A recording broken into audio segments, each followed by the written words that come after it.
오늘 새벽에도 하나님의 은혜가 저와 여러분에게 함께하기를 기원합니다. 이스라엘의 초대 왕 사울이 죽었습니다. 그러면 이제 이스라엘의 다음 왕은 누가 될까요? 보통은 혈통을 따라서 왕이 된다고 생각합니다. 사울의 네 아들 중 세 아들이 죽었습니다. 그리고 역대기에는 생략되었지만 사무엘 하를 보면 사울의 넷째 아들 이스보셋, 여기에서는 에스바알이 이스라엘의 왕이 됩니다. 그리고 다윗은 유다의 왕이 됩니다. 그러니까 사울이 죽고 난 후에 이스라엘은 일시적으로 북이스라엘과 남유다로 이렇게 나눠졌던 것입니다. 다윗이 남유다의 왕으로 7년 6개월이 지났을 때 북이스라엘 왕 이스보셋이 살해됩니다. 왕을 잃은 북이스라엘 사람들이 다윗에게 와서 우리의 왕이 되어달라고 합니다. 그게 1절 말씀입니다.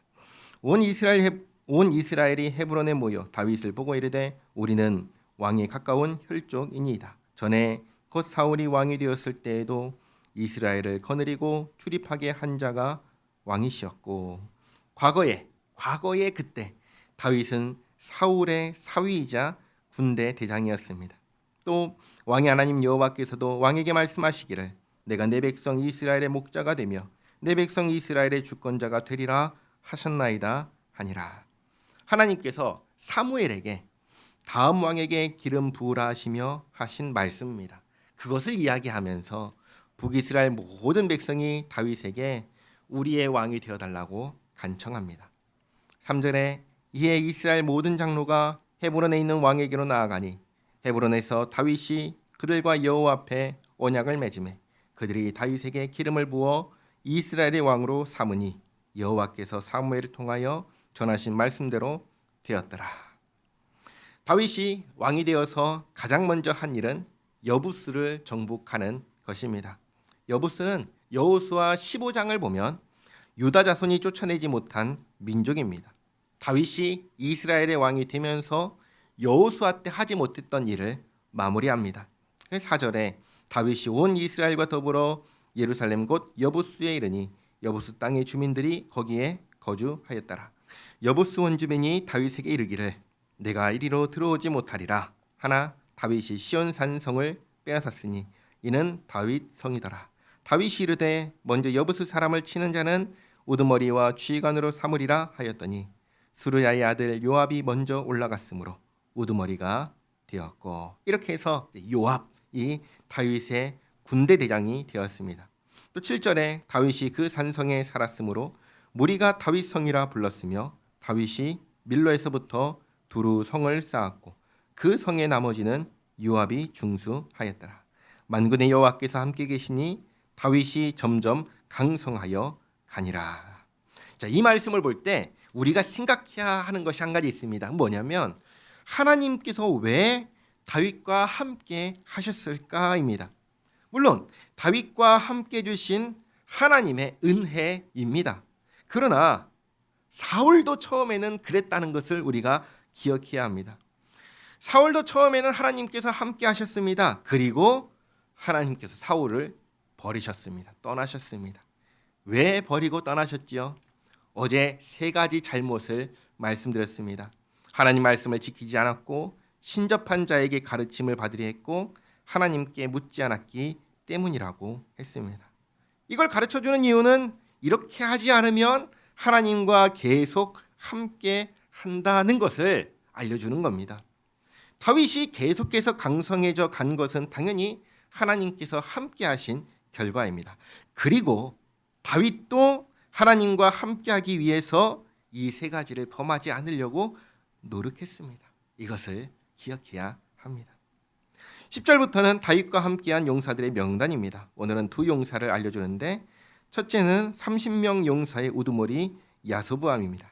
다윗에게 있는 용사의 우두머리는 이러하니라. 이 사람들이 온 이스라엘과 더불어 다윗을 힘껏 도와 나라를 얻게 하고 그를 세워 왕으로 삼았으니 이는 여호와께서 이스라엘에 대하여 이르신 말씀대로 함이었더라.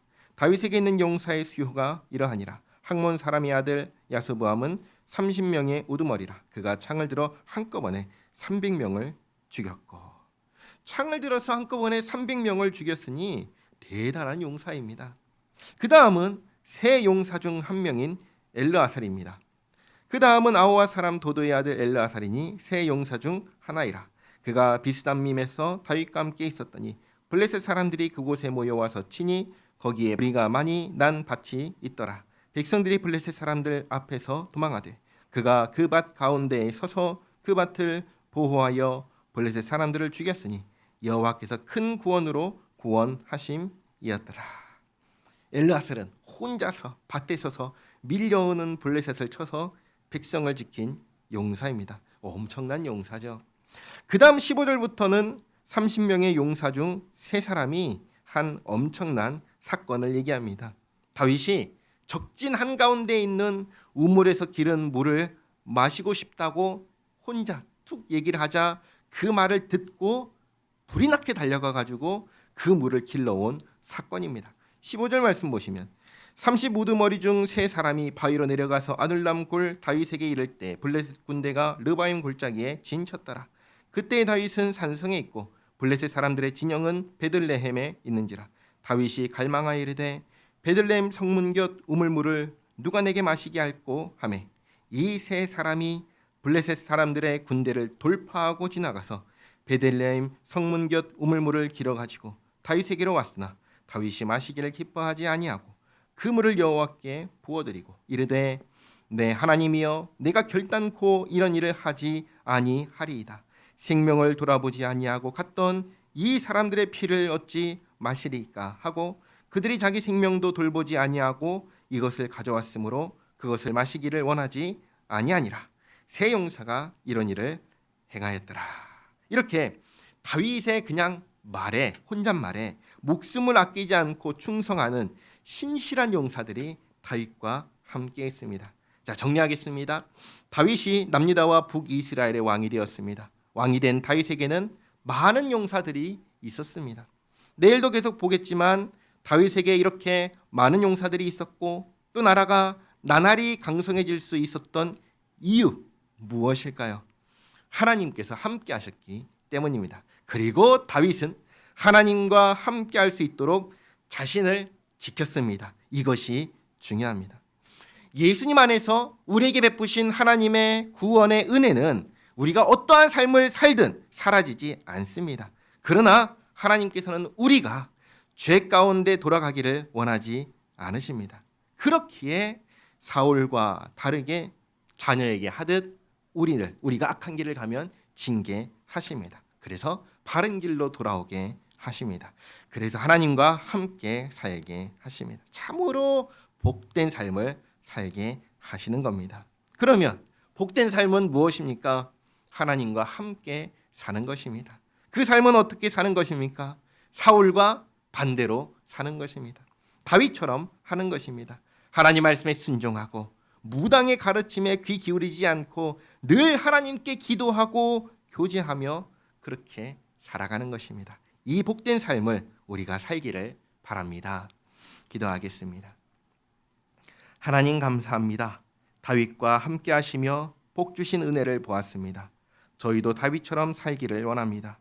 예수님 안에서 베푸신 구원의 은혜를 기억하고 간직하고 감사하며 저희와 함께 하시는 하나님과 함께 살기에 부족함 없도록 저희 자신을 지키게 하옵소서. 늘 말씀 읽으며 주님 말씀에 순종하며 주님과 동행하는 저희들 모두가 되게 하옵소서. 예수님의 이름으로 기도하옵나이다. 아멘.